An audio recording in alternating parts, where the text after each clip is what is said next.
Storyblocks Audio. Welcome to R S study. इस video में हम क्लास 10वीं के बायोलॉजी जो है उनका सेकेंड चैप्टर जो है नियंत्रण एवं समन्वय, उनसे 50 ऐसे महत्वपूर्ण ऑब्जेक्टिव देखेंगे जो कि आपके 2022 के बोर्ड एग्ज़ाम के लिए काफ़ी महत्वपूर्ण होगा। तो चलिए अब हम प्रश्न की तरफ बढ़ते हैं। और हम प्रश्न की तरफ बढ़ने से पहले अगर अभी तक आपने हमारे चैनल के डिस्क्रिप्शन बॉक्स में व्हाट्सएप ग्रुप का लिंक दिया हुआ है, अगर उस ग्रुप में नहीं जुड़े हैं तो जा कर के जुड़ लीजिए। और अगर अभी तक आपने हमारे चैनल को सब्सक्राइब नहीं किए हैं तो चैनल को सब्सक्राइब करिए, क्योंकि इन चैनल से आपको निश्चित ही मदद मिलने वाली है। तो चलिए अब हम बिना समय गंवाए अपने प्रश्न की तरफ बढ़ते हैं। तो हमारा पहला प्रश्न कुछ इस प्रकार से दिया हुआ है, हार्मोन स्रावित होता है। बताइए, हार्मोन जो होता है वो स्रावित होता है। तो इस प्रश्न का जो हमारा राइट आंसर है, अंतःस्रावी ग्रंथि से हार्मोन स्रावित होता है, यानी ए ऑप्शन जो दिया हुआ है हमारा करेक्ट ऑप्शन दिया हुआ है। तो चलिए अब हम दूसरे प्रश्न की तरफ बढ़ते हैं। हमारा दूसरा प्रश्न दिया हुआ है कि ग्वाइटर अथवा घेंघा पनपता है। ग्वाइटर अथवा घेंघा जो पनपता है वो आयोडीन की कमी से, यानी बी ऑप्शन जो दिया हुआ है हमारा सही आंसर दिया हुआ है। तो चलिए अब अगला प्रश्न और तीसरे प्रश्न की तरफ बढ़ते हैं। हमारा तीसरा प्रश्न दिया हुआ है कि थायरोक्सिन का स्रावन कहाँ होता है। बताइए, थायरोक्सिन का जो स्रावन होता है वह थायरॉयड में होता है, यानी ए ऑप्शन जो दिया हुआ है हमारा सही आंसर दिया हुआ है। तो चलिए अब अगला प्रश्न और चौथी प्रश्न की तरफ बढ़ते हैं। हमारा चौथी प्रश्न दिया हुआ है कि मानव में डायलिसिस थैली है। बताइए, मानव में जो डायलिसिस थैली है वह कहाँ पर है। तो इस प्रश्न का जो हमारा राइट आंसर है, नेफ्रॉन में मानव डायलिसिस थैली है, यानी ए ऑप्शन जो दिया हुआ है हमारा सही आंसर दिया हुआ है। तो चलिए अब अगला प्रश्न और पाँचवीं प्रश्न। हमारा पाँचवीं प्रश्न दिया हुआ है कि भोजन का पचना किस प्रकार की अभिक्रिया है। बताइए, भोजन का पचना किस प्रकार की अभिक्रिया है। तो इस प्रश्न का जो राइट आंसर है, भोजन का पचना एक उपचयन अभिक्रिया है, यानी ए ऑप्शन जो दिया हुआ है हमारा करेक्ट ऑप्शन दिया हुआ है। तो चलिए अब अगली प्रश्न और छठी प्रश्न। हमारा छठी प्रश्न दिया हुआ है कि कौन सा पादप छठी प्रश्न दिया हुआ है कि कौन सा पादप नियंत्रण फल बेचने वालों द्वारा प्रयोग किया जाता है। बताइए, पादप नियंत्रक यानी पादप का वह हार्मोन जो फल बेचने वाले प्रयोग करते हैं। तो इस प्रश्न का जो हमारा राइट आंसर है ऑप्शन सी, इथाइलिन का प्रयोग फल बेचने वाले करते हैं फल को पकाने के लिए, यानी सी ऑप्शन जो दिया हुआ है सही आंसर दिया हुआ है। तो चलिए अब अगले प्रश्न की तरफ बढ़ते हैं। हमारा अगला प्रश्न और सातवीं प्रश्न। हमारा सातवीं प्रश्न है कि वह संरचना जो उद्दीपन पहचान कराती हैं क्या कहलाती हैं। बताइए, वह संरचना जो हमें उद्दीपन का पहचान कराती हैं उनको हम लोग क्या कहते हैं। तो इस प्रश्न का जो हमारा सही आंसर है ग्राही। ग्राही को हम लोग वह कहते हैं जो हमें उद्दीपन का पहचान कौन कराता है, ग्राही, यानी दिया हुआ ए ऑप्शन जो है हमारा सही आंसर है। तो चलिए अब अगला प्रश्न और आठवीं प्रश्न। हमारा आठवीं प्रश्न दिया हुआ है कि निम्नलिखित में से कौन सी एक अंतःस्रावी और बाह्यस्रावी ग्रंथि दो प्रकार की होती हैं। बताइए, निम्नलिखित में से कौन सी एक अंतःस्रावी और बाह्यस्रावी ग्रंथि दो प्रकार की होती हैं। तो इस प्रश्न का जो राइट आंसर है अग्नाशय, यानी ए ऑप्शन जो दिया हुआ है हमारा राइट ऑप्शन दिया हुआ है। तो चलिए अब अगला प्रश्न की तरफ बढ़ते हैं। हमारा अगला प्रश्न और नौवीं प्रश्न दिया हुआ है कि कौन सी अंतःस्रावी ग्रंथि वृक्क के दोनों ऊपर स्थित होती है। बताइए, निम्नलिखित में से कौन सी अंतःस्रावी ग्रंथि है जो वृक्क के दोनों ओर स्थित रहती है। तो इस प्रश्न का जो हमारा सही आंसर है एड्रीनल ग्रंथि, यानी डी ऑप्शन जो दिया हुआ है हमारा सही आंसर दिया हुआ है। और अगर ये वीडियो आपको अच्छा लग रहा हो तो प्लीज़ आप लोग इस वीडियो को लाइक ज़रूर कीजिएगा और इस वीडियो को चाहे तो अधिक से अधिक शेयर कीजिएगा। तो चलिए अब 10वीं प्रश्न की तरफ बढ़ते हैं। हमारा 10वीं प्रश्न दिया हुआ है कि जीवों में ध्वनि ग्रहण करने के लिए संवेदी अंग है। बताइए, जीवों में ध्वनि ग्रहण करने के लिए संवेदी अंग कौन सी है। तो इस प्रश्न का जो हमारा सही आंसर है ऑप्शन सी, श्रवणग्राही जो होती है वह ध्वनि ग्रहण करने के लिए होती है, यानी सी ऑप्शन जो दिया हुआ है हमारा सही आंसर दिया हुआ है। तो चलिए अब अगला प्रश्न और 11वीं प्रश्न। हमारा 11वीं प्रश्न दिया हुआ है कि वृक्क के ऊपर स्थित अंतःस्रावी ग्रंथि है। बताइए, वृक्क के ऊपर जो एक ग्रंथि होती है उस ग्रंथि को हम लोग अंतःस्रावी ग्रंथि कहते हैं, और उनका नाम बताइए। तो इस प्रश्न का जो सही आंसर है हमारा ऑप्शन सी, अधिवृक्क ग्रंथि, यानी सी ऑप्शन जो दिया हुआ है हमारा करेक्ट ऑप्शन दिया हुआ है। और अब अगले प्रश्न और 13वीं प्रश्न, हमारा 13वीं प्रश्न दिया हुआ है कि अधिकतर पादप नियंत्रक उत्पन्न होते हैं, बताइए अधिकतर पादप नियंत्रक उत्पन्न होते हैं किससे। तो इस प्रश्न का जो हमारा राइट आंसर है, इस प्रश्न का जो हमारा राइट आंसर है ऑप्शन बी, बढ़ती जड़ के अग्रभाग पर, यानी बी ऑप्शन जो दिया हुआ है हमारा सही आंसर है। चलिए अब अगला प्रश्न और 14वीं प्रश्न, हमारा 14वीं प्रश्न दिया हुआ है कि बीज रहित फलों को बनने को कहते हैं, बताइए बीज रहित फलों के बनने को हम लोग क्या कहते हैं। तो इस प्रश्न का जो राइट आंसर है अग्र प्रभाविकता, यानी सी ऑप्शन जो दिया हुआ है हमारा सही आंसर दिया हुआ है। तो चलिए अब अगला प्रश्न और 15वीं प्रश्न, हमारा 15वीं प्रश्न दिया हुआ है कि इन निम्नलिखित में से कौन सा पादप हार्मोन है। तो इस प्रश्न का जो हमारा सही आंसर है साइटोकिनिन जो है एक पादप हार्मोन है, इसीलिए डी ऑप्शन जो दिया हुआ है हमारा सही आंसर दिया हुआ है। तो चलिए अब अगला प्रश्न और 16वीं प्रश्न, हमारा 16वीं प्रश्न कुछ इस प्रकार से दिया हुआ है कि दो तंत्रिकाओं के मध्य खाली स्थान को क्या कहते हैं, बताइए दो तंत्रिकाओं के मध्य जो खाली स्थान होते हैं उनको हम लोग सिनेप्टिक दरार या सिनेप्स भी कहते हैं, यानी बी ऑप्शन जो दिया हुआ है हमारा सही आंसर दिया हुआ है। अब अगला प्रश्न और 18वीं प्रश्न, हमारा 18वीं प्रश्न दिया हुआ है कि मस्तिष्क उत्तरदायी है, बताइए मस्तिष्क जो होती है हम लोगों को किसके लिए उत्तरदायी होती है। तो इस प्रश्न का जो सही आंसर है हमारा सोचने के लिए, हृदय स्पंदन के लिए और शरीर का संतुलन बनाने के लिए, ये तीनों कार्य जो करती हैं मस्तिष्क का कार्य होती हैं, इसीलिए डी ऑप्शन जो है हमारा उपरोक्त सभी वो सही आंसर है। तो चलिए अब अगला प्रश्न और 19वीं प्रश्न दिया हुआ है कि बहुकोशिकीय जीवों में निम्न में से किस प्रकार की समन्वय पाया जाता है, बताइए बहुकोशिकीय जीवों में निम्न में से किस प्रकार की समन्वय पाया जाता है। तो इस प्रश्न का जो हमारा राइट आंसर है वह ऑप्शन सी दिया हुआ है उपयुक्त दोनों, यानी रासायनिक समन्वय तथा तंत्रिका समन्वय, ये दोनों समन्वय जो होती हैं वो बहुकोशिकीय जीवों में पाई जाती हैं, इसीलिए सी ऑप्शन जो दिया हुआ है हमारा उपयुक्त में से दोनों वह राइट ऑप्शन है। चलिए अब अगला प्रश्न और 20वीं प्रश्न, हमारा 20वां प्रश्न दिया हुआ है कि जल्दी हमारा 20वां प्रश्न दिया हुआ है कि तंत्रिका कोशिका कितने प्रकार की होती हैं, बताइए तंत्रिका कोशिका जो होती है वो कितने प्रकार की होती हैं। तो तंत्रिका कोशिकाएं जो होती है वो 3 प्रकार की होती हैं, यानी सी ऑप्शन जो दिया हुआ है सही आंसर दिया हुआ है। तो चलिए अब अगला प्रश्न और 21वीं प्रश्न, हमारा 21वीं प्रश्न दिया हुआ है कि प्रतिवर्ती चाप कहाँ बनते हैं, बताइए प्रतिवर्ती चाप जो होते हैं वह कहाँ पर बनते हैं। तो इस प्रश्न का जो हमारा राइट आंसर है मेरज्जू में प्रतिवर्ती चाप बनते हैं, यानी ए ऑप्शन जो दिया हुआ है सही आंसर दिया हुआ है। तो चलिए अब अगला प्रश्न और 22वां प्रश्न, हमारा 22वां प्रश्न दिया हुआ है कि शरीर का प्रधान नियंत्रक किस ग्रंथि को कहा जाता है, बताइए शरीर का जो होता है प्रधान नियंत्रक वो हम लोग किस ग्रंथि को कहते हैं। तो इस प्रश्न का जो राइट आंसर है हमारा पीयूष ग्रंथि को, यानी दिया हुआ बी ऑप्शन जो दिया हुआ है हमारा सही आंसर दिया हुआ। तो चलिए अब अगला प्रश्न की तरफ बढ़ते हैं, हमारा अगला प्रश्न और 23वां प्रश्न, हमारा 23वां प्रश्न दिया हुआ है कि अंतःस्रावी ग्रंथियाँ होती हैं, अंतःस्रावी ग्रंथियाँ कैसी होती हैं। तो अंतःस्रावी ग्रंथियाँ जो होती है नलिका विहीन होती हैं, यानी ये ऑप्शन जो दिया हुआ है हमारा सही आंसर दिया हुआ है।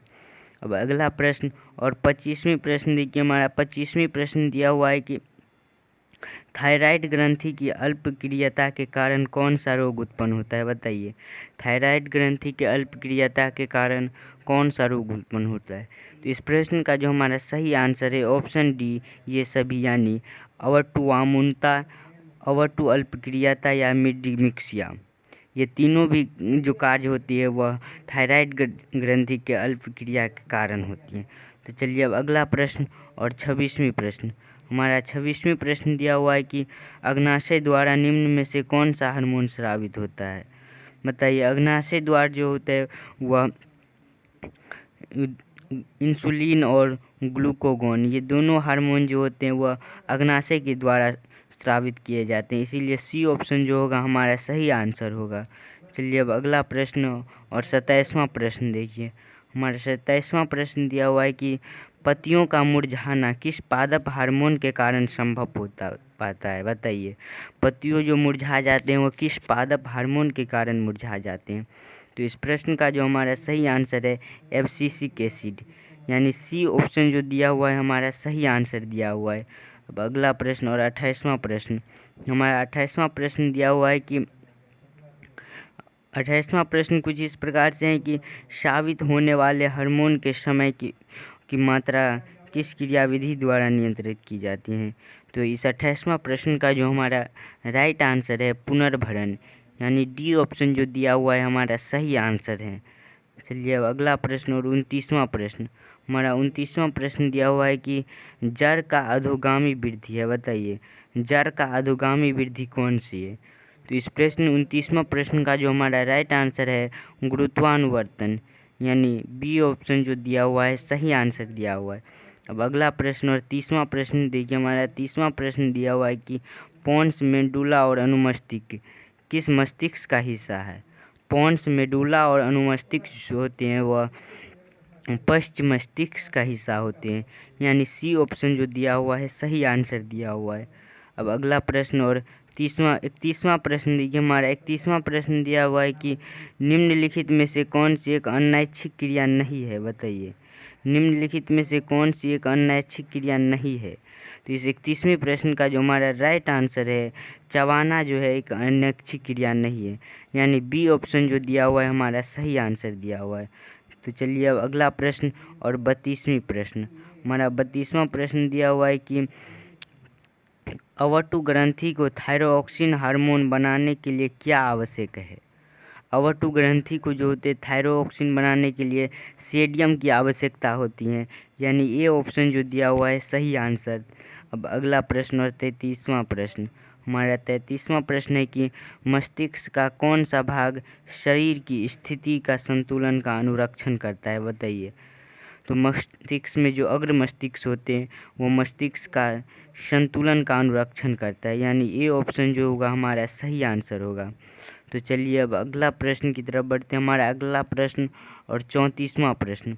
हमारा 34वां प्रश्न दिया हुआ है कि पादप हार्मोन साइटोकिनिन सहायक है। पादप हार्मोन जो साइटोकिनिन होते हैं वह किस में सहायक होते हैं। तो इस प्रश्न का जो हमारा राइट आंसर है प्ररोह के अग्रभाग की लंबाई में वृद्धि के लिए। प्ररोह के अग्रभाग की लंबाई में वृद्धि के लिए, यानी दिया हुआ ए ऑप्शन जो है हमारा करेक्ट ऑप्शन है। तो चलिए अब अगला प्रश्न और 35वां प्रश्न। हमारा 35वां प्रश्न दिया हुआ है कि अनुकुंचन किस गति के पौधे पर प्रमाणित की जाती है, बताइए। अनुकुंचन गति किस पौधे पर प्रमाणित की जाती है। तो इस प्रश्न का जो हमारा राइट आंसर है छुई मुई पर, यानी ए ऑप्शन जो दिया हुआ है सही आंसर दिया हुआ है। तो चलिए अब अगला प्रश्न और 36 नंबर प्रश्न। हमारा 36 नंबर प्रश्न है कि वृक्क किस तंत्र का भाग है, बताइए। वृक्क जो है वो किस तंत्र का भाग है। उत्सर्जन तंत्र का एक भाग वृक्क है, इसीलिए सी ऑप्शन जो दिया हुआ है हमारा सही आंसर दिया हुआ है। अब अगला प्रश्न और 87 नंबर प्रश्न। हमारा 37 नंबर प्रश्न है कि इंसुलिन की कमी के कारण कौन सा रोग होता है, बताइए। इंसुलिन की कमी के कारण जो होता है वह कौन सा रोग होता है। तो इस प्रश्न का जो सही आंसर है मधुमेह रोग, यानी डी ऑप्शन जो दिया हुआ है सही आंसर दिया हुआ है। अब अगला प्रश्न की तरफ बढ़ते हैं। हमारा अगला प्रश्न और 38 नंबर प्रश्न दिया हुआ है। हमारा 38वां प्रश्न है कि अग्रभाग के अग्र सिरे पर स्थित न्यूरॉन को शरीर के विभिन्न भागों से प्राप्त होता है, बताइए क्या प्राप्त होते हैं। तो संकेत जो होते हैं वह प्राप्त होते हैं अग्र मस्तिष्क को, यानी दिया हुआ सी ऑप्शन जो है हमारा सही आंसर है। तो चलिए अब अगला प्रश्न और 39वां प्रश्न। हमारा 39वां प्रश्न दिया हुआ है कि अवटु ग्रंथि का थायरोक्सिन हार्मोन बनाने के लिए आवश्यक है, बताइए। अवटु ग्रंथि को थायरोक्सिन बनाने के लिए क्या आवश्यक होते हैं। तो इस प्रश्न का जो राइट आंसर है आयोडीन, यानी डी ऑप्शन जो है हमारा सही आंसर है। चलिए अब अगला प्रश्न और 40वां प्रश्न। हमारा 40वां प्रश्न दिया हुआ है कि लीडिंग कोशिकाएं कहाँ मिलती हैं। बताइए लीडिंग कोशिकाएं जो होती है वह कहाँ मिलती हैं। तो इस प्रश्न का जो हमारा राइट आंसर है वृषण में, यानी ए ऑप्शन जो है सही आंसर है। चलिए अब अगला प्रश्न और 41वां प्रश्न। हमारा 41वां प्रश्न है कि ऑक्जीन पादप हार्मोन पौधे की किस क्रिया में सहायता करता है। ऑक्जीन पादप हार्मोन जो होते हैं वह पौधे के किस क्रिया में सहायक होते हैं। तो इस प्रश्न का जो हमारा राइट आंसर है वृद्धि में, यानी ए ऑप्शन जो है सही आंसर है। अब अगला प्रश्न और 42वां प्रश्न। हमारा 42वां प्रश्न है कि तंत्रिका तंत्र भाग है। बताइए तंत्रिका तंत्र जो है वह किसका एक भाग है। तो तंत्रिका तंत्र जो है, इस प्रश्न का जो हमारा राइट आंसर है मस्तिष्क, रीढ़ तथा रज्जु, यानी डी ऑप्शन जो है इनमें सभी, यह सभी का भाग एक तंत्रिका तंत्र है, यानी डी ऑप्शन जो दिया हुआ है करेक्ट ऑप्शन दिया हुआ है। अब अगला प्रश्न और 43 नंबर प्रश्न। हमारा 43वां प्रश्न दिया हुआ है कि एस्ट्रोजन, प्रोजेस्टेरोन एवं रिलैक्सिस हार्मोन स्रावित होते हैं कहाँ से। बताइए एस्ट्रोजन, प्रोजेस्टेरोन एवं रिलैक्सिस हार्मोन कहाँ से स्रावित होते हैं। तो इस प्रश्न का जो हमारा राइट आंसर है ऑप्शन ए, अंडाशय से ये तीनों हार्मोन स्रावित होते हैं। अब अगला प्रश्न और 44वां नंबर प्रश्न। हमारा 44वां नंबर प्रश्न दिया हुआ है कि इनमें से कौन सा मादा जनन हार्मोन है। बताइए इनमें से कौन है मादा जनन हार्मोन। तो इस प्रश्न का जो राइट आंसर है प्रोजेस्टेरोन, एस्ट्रोजन और एस्ट्रोडियोल, ये सभी जो है मादा जनन हार्मोन है, यानी डी ऑप्शन जो दिया हुआ है हमारा सही आंसर दिया हुआ है। अब अगला प्रश्न और 45 नंबर प्रश्न। हमारा 45 नंबर प्रश्न है कि कुछ जानवर जुगाली करते हैं। बताइए कुछ जानवर होते हैं जो जुगाली करते हैं, जो वह जुगाली क्यों करते हैं। भोजन को पचाने के लिए, यानी बी ऑप्शन जो दिया हुआ है हमारा सही आंसर है। अब अगला प्रश्न और 46वां प्रश्न। हमारा 46वां प्रश्न है कि रुधिर दाब तथा हृदय स्पंदन किस हार्मोन के द्वारा बढ़ता है। तो इस प्रश्न का जो हमारा राइट आंसर है एड्रीनल ग्रंथि, एड्रीनल हार्मोन के कारण, यानी सी ऑप्शन जो दिया हुआ है सही आंसर दिया हुआ है। अब अगला प्रश्न और 47 नंबर प्रश्न। हमारा 47 नंबर प्रश्न दिया हुआ है कि हमारे शरीर में विभिन्न जैविक कार्यों का नियंत्रण होता है कैसे। हमारे शरीर में विभिन्न जैविक कार्यों का नियंत्रण कैसे होता है। तो इस प्रश्न का जो हमारा राइट आंसर है तांत्रिक एवं रसायनों द्वारा, यानी सी ऑप्शन जो दिया हुआ है हमारा सही आंसर दिया हुआ है। अब अगला प्रश्न और 48 नंबर प्रश्न। हमारा 48वां प्रश्न दिया हुआ है कि एब्सिसिक एसिड किस तरह का रसायन है। बताइए एब्सिसिक एसिड जो है वह किस तरह का रसायन है। तो इस प्रश्न का जो हमारा राइट आंसर है ऑप्शन डी, वृद्धि रोधक की तरह, यानी डी ऑप्शन जो दिया हुआ है हमारा सही आंसर दिया हुआ है। अब 49वां प्रश्न। हमारा 49वां प्रश्न दिया हुआ है कि बीज रहित पौधे के उत्पादन में सहायक होने वाले हार्मोन का नाम। बीज रहित पौधे में कौन सा हार्मोन जो है सहायक होते हैं। तो ऑक्जीन एवं जिबरेलिन जो होते हैं बीज रहित पौधे के वृद्धि में सहायक होते हैं, यानी डी ऑप्शन जो दिया हुआ है हमारा सही आंसर दिया हुआ है। अब अगला प्रश्न 50वां प्रश्न और लास्ट प्रश्न। हमारा लास्ट प्रश्न दिया हुआ है कि इनमें से कौन फल पकाने के लिए प्रयुक्त होता है। बताइए फल पकाने के लिए किस हार्मोन का प्रयोग किया जाता है। तो इस प्रश्न का जो हमारा सही आंसर है जिबरेलिन को, यानी बी ऑप्शन जो दिया हुआ है सही आंसर है। अगर वीडियो अच्छा लगा हो तो लाइक कीजिएगा, हमारे चैनल को सब्सक्राइब कीजिएगा। धन्यवाद। वीडियो सब्सक्राइब कीजिए हमारे चैनल आर एस स्टडी को, ताकि हम जो भी वीडियो अपलोड करें सबसे पहले आप तक पहुँचे।